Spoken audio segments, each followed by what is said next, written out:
Hey everyone, grace to you and peace from God our Father and our Lord and Savior, Jesus Christ.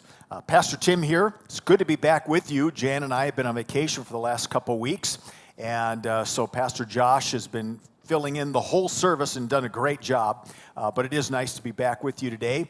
And we're going to continue the series he's been working on called The Jesus Agenda, and we're going to talk about creative nonviolence. Before we do that, however, I want to encourage you to take in the whole service today, because near the end of the service, I have an update for you, and I know you're not going to want to miss that, so I hope you'll stay tuned for all of that today.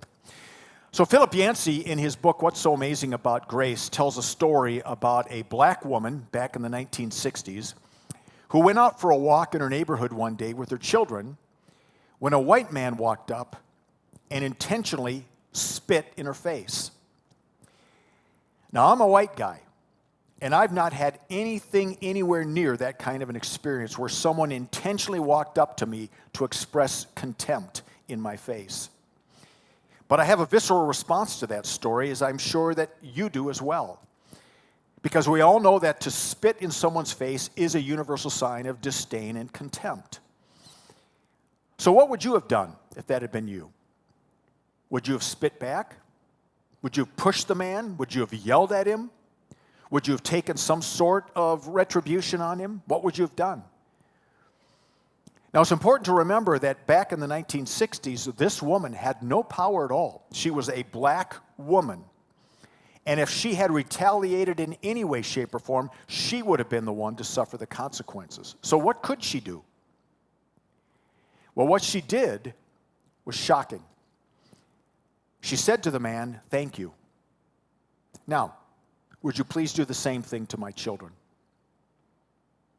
It was a radical response, a head-scratching response in many ways, counterintuitive, but her response that day was in line with the heart and soul of Jesus and his agenda. Several months ago, I referenced a book by John Dickinson called Bullies and Saints, and it's a history of the Christian church, and he uses the metaphor of melody as he tells the story. And he says that even though the Christian church has not always played that melody well, in fact, sometimes we played it very poorly, the melody of Christianity is still the most revolutionary melody the world has ever heard. It still continues to transform the world, and there's no other melody like it. And he says that Christianity has made two contributions to the world, significant contributions. He reminds us that Jesus took two very unique concepts from his Jewish faith, the belief that all people are created in the image of God, and the Jewish ethic of love, and he universalized them. He made them for everyone. So the context for Dickinson is the pagan cultures and their moral codes. He said the moral codes of places like Babylon, Egypt, Greece, Rome, they said nothing about love. They talked about justice. They talked about a moral code. They talked about being good people, but they never talked about being loving. They never talked about humility. They never talked about non-retaliation. It was Jesus, using his Jewish faith, who articulated these two profound beliefs, that all people are created in the image of God, and therefore all people are worthy of love. And then he radicalized it. He took it a step further and said, not only are we to love those who love us, but we're to love our enemies. Here's how he says it. But I tell you who hear me, love your enemies, do good to those who hate you, bless those who curse you, and pray for those who mistreat you. If you love only the people who love you, why should you receive a blessing? Even sinners love those who love them. No, love your enemies and do good to them. You will then have a great reward, and you will be children of the Most High God, for he is kind to the ungrateful and the wicked. Be merciful, just as your Father is merciful. In a world that's built now on grievance and retaliation, the agenda of Jesus is calling us to do something radically different. To love those who mistreat us, to be kind to those we consider to be our enemies or who consider us to be their enemies. Now, we've been talking about what that looks like throughout this series. We've talked about extravagant forgiveness, inclusive hospitality, compassionate action, passionate justice. But now Jesus takes it a step further. And he says that just as God is kind to us, and just as God expresses kindness even to the wicked, so we're called to be kind and merciful as God is kind and merciful. And one of the practical ways that we do that is through creative nonviolence when it comes to relationships with those who hurt us or we consider to be our enemies. So let me give you a few examples of how this works.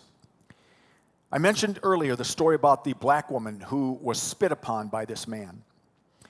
And rather than retaliating, rather than taking retribution, this woman put into practice the Jesus agenda, and she responded with creative nonviolence. When she said to the man, "Thank you. Now, would you please do the same thing to my children?" she was taking the power from that man and turning it on its head. And she was forcing him to come face to face with his inhumanity and his mistreatment of her and her children just because they were black. And the whole point of her doing that was to shame the man. Not to shame him for shame's sake, but to shame him into seeing her and others differently, so that he would walk away and no longer ever mistreat human beings again. It was meant to be an act of grace in his life to turn his thinking around. Jesus gives an example from his day. He says, if any one of the occupation troops forces you to carry his pack 1 mile, carry it for 2 miles. So here's the context. The people of Israel are living under oppression in Rome. The Romans have a law that any soldier at any time can force a Jewish person to carry his gear for 1 mile. Doesn't matter where that Jewish person is headed, doesn't matter how it would interrupt their life, doesn't matter what age they are, what shape they're in. At any moment, any Roman soldier by law could force a Jewish person to carry their gear for 1 mile. It was a way for the Romans to exert power. It was a way for them to spit in the face of the Jews and to thumb their noses at them. Now, to give you kind of a sense of how provocative this is, Diane's going to put a picture up on the screen for you with Jesus carrying the pack of a Nazi. All right, so just sort of keep that in mind as we talk about his illustration here and really how provocative it is. So the rest of the context is this. The Roman law was that a soldier could force a Jewish person to carry the pack for 1 mile. But the Roman law also said you could not force someone to carry the pack more than 1 mile, and if they carried it more than 1 mile, the soldier would be punished. So here's what Jesus says. If they force you to carry that backpack for 1 mile, do it. But then carry it a 2nd mile. Because now the power shifts. Now you have the power. Now that soldier knows what it feels like in the way that he treated you. And the hope is, as this soldier is now begging you to give that gear back, his eyes will be open to his inhumanity toward you. He'll see your humanity, and the shame will change the way that he looks at people. It's an act of grace and love done nonviolently to open his eyes to see all people as created in the image of God. Those of us who lived during the 60s saw images like this over and over again on TV, and not just pictures, but we saw it in living action. And when you look at these pictures, these are nonviolent black protesters. They're doing nothing except standing up for their rights nonviolently, and they're being pummeled by fire hoses from white people. Now, it looks like they're getting the bad end of the stick on this, which they are. But as we saw these images played out over and over again, nonviolent black protesters being pummeled simply because they were black, it brought collective shame onto the United States of America.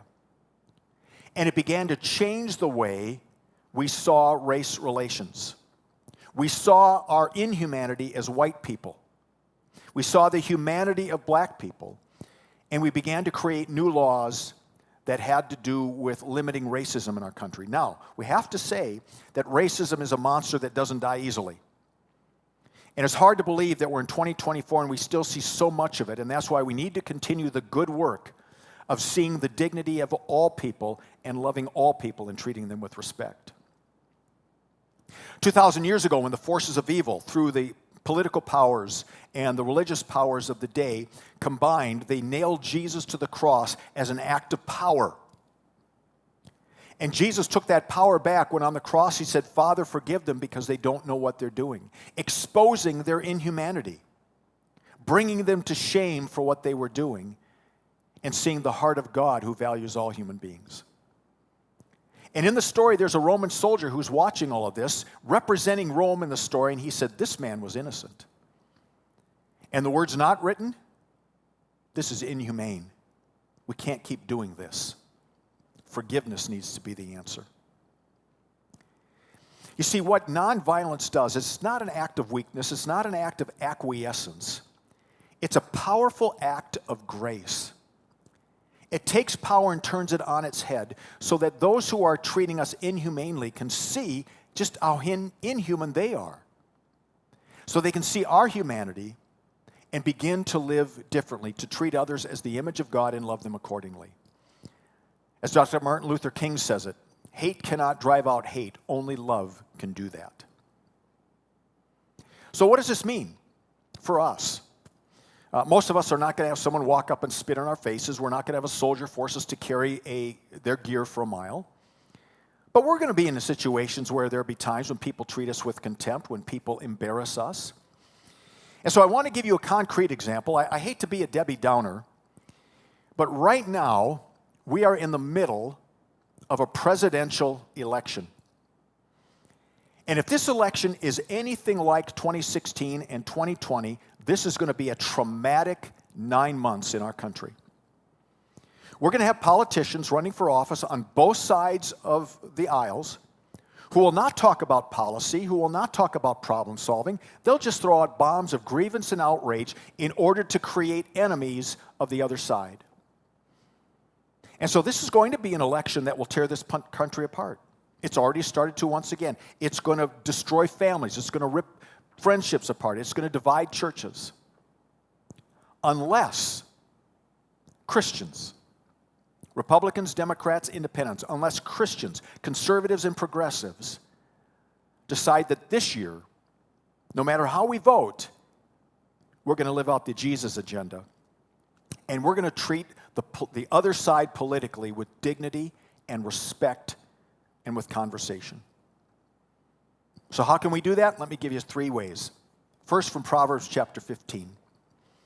A gentle answer quiets anger, but a harsh one stirs it up. How can you respond with kindness? How can you respond with thought to political arguments, with listening rather than with outrage and grievance? A gentle answer quiets anger. Secondly, from Ephesians, do not use harmful words, but only helpful words, the kind that build up and provide what is needed so that what you say will do good to those who hear you. And then, from Doctor Who, number 12, and if you don't know who Doctor Who is a character from British TV series, travels the world saving people.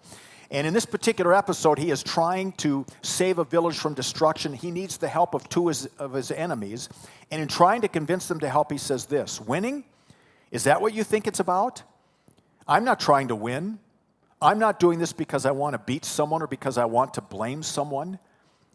It's not because it's fun. God knows it's not because it's easy. It's not even because it works, because it hardly ever does. I do what I do because it's right, because it's decent. And above all, it's kind. It's just that, just kind. So stand with me. These people are terrified. Maybe we can help a little. Why not just at the end, just be kind? What does it mean to live out creative nonviolence? Jesus would say it to you this way, follow me and just be kind. Just be good. Just be loving. Just be forgiving. Just be gracious.